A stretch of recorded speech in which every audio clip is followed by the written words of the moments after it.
Let's take another look at this JPEG versus RAW battle, and more specifically, what happens from a JPEG from a camera versus the RAW file from a camera. See, I did a video tutorial on this last week, and I had a couple people mention that it was not fair to make a RAW file into a JPEG without actually getting the JPEG from the camera. So how remiss of me to realize that it's 2021 and everything needs to be fair, even for the JPEG and the camera. Where's that music coming from? In all fairness though, I actually did learn quite a bit from this. You see, the original experiment that I did last week was taking a RAW file and converting it to a JPEG and then showing the difference between a RAW file and a JPEG. Now, a couple people did stand up and they said, hey, you should probably do this with a JPEG from the camera. And at first I was like, well, compressed is compressed, right? Well, not exactly. I actually learned quite a bit from this experiment, so thank you everyone for those who brought up the idea that maybe I should try this experiment with a JPEG from the camera. So this is what I did. I went out into my backyard just really quickly and I took 3 different exposures. A RAW plus JPEG for the ideal shooting conditions, then a RAW plus JPEG for a -2 exposure value, and then a RAW plus JPEG for a -5 exposure value for the exact same scene. Because in the original experiment, I was basically trying to say that as long as the conditions are correct and your in-camera exposure is good, you can get away with using a JPEG for many instances, right? But at any point, if things start to get a little bit difficult, like the -2 exposure value or the -5 exposure value, where you need to bring up some of that data, it's really good to be shooting in RAW. Now you might think, well, I never shoot something in -5. Well, sometimes that happens. Sometimes the sky is really bright, the foreground's really dark, and we have to do something like that. So let's check this out. What I'm gonna do here is I'm just gonna go ahead and press the auto button here. Now I'm gonna press Shift and click on the bottom, right click and say Sync Settings. So what you're gonna see here is that the original exposure is gonna be on the top, right? Then we're gonna have the JPEG from the camera that was attached with the RAW file. And then this image is actually a JPEG made from a RAW file. So, or this RAW file specifically, I should say. So what we're looking at here is how the JPEG from the camera holds its tonal and color qualities compared to a RAW file, and then more specifically how that RAW file would convert to a JPEG. So what we're seeing here is that there are things that are happening to your JPEG in camera that you don't realize. And this is a perfect example of this.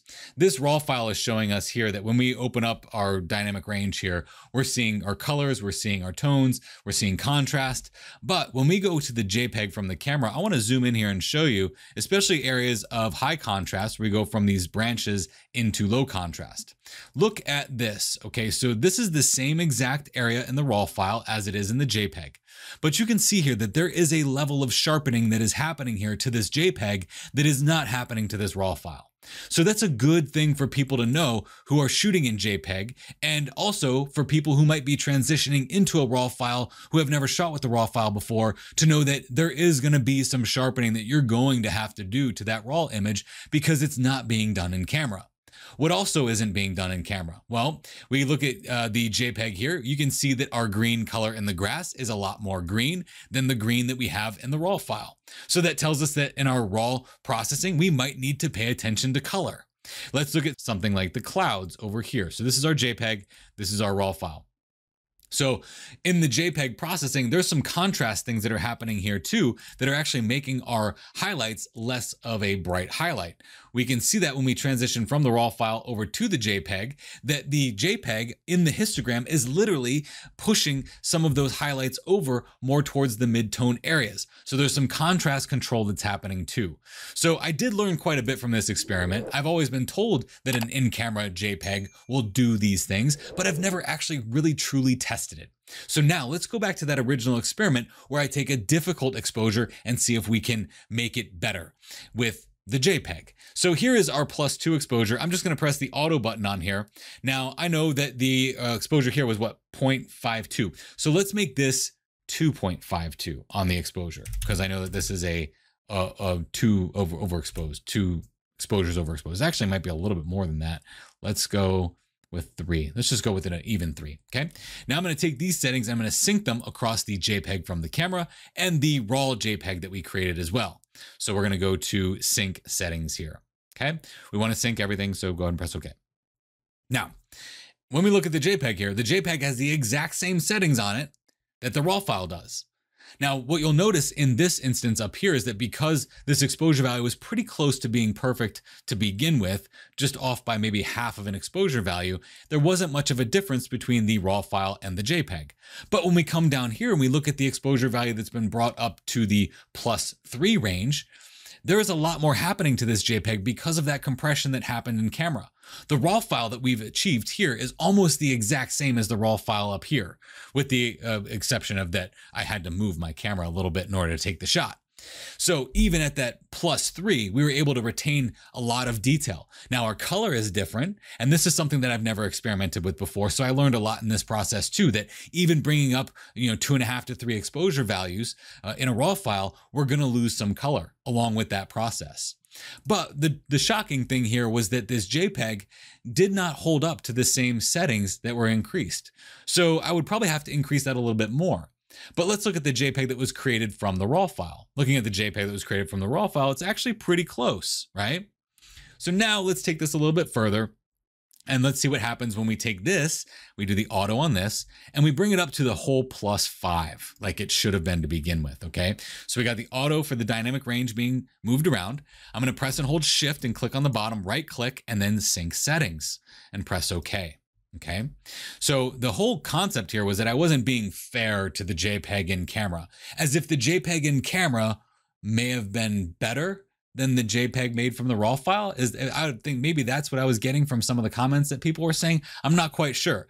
So what was the fairness that we're talking about here? I'm not quite sure. But what I see here is that the RAW file that created the JPEG actually made a JPEG that we could work with. Now we're losing a lot of color in this process. And if we zoom in here, we're getting some really bad artifacting that's happening here. The JPEG from the camera holds up a little bit better to that artifacting, but where it doesn't hold up better is going to be like up in the sky. Let's go ahead and zoom back out here and go up into the sky. Look at what's happening up here with these clouds. This JPEG from the camera is doing some horrible things when we try to bring up 5 exposure values. Now, most people who are shooting in JPEG are going to try to bring up 5 exposure values. But the point here is that a RAW file, even from this Sony a7R III, can be increased to +5 exposure values.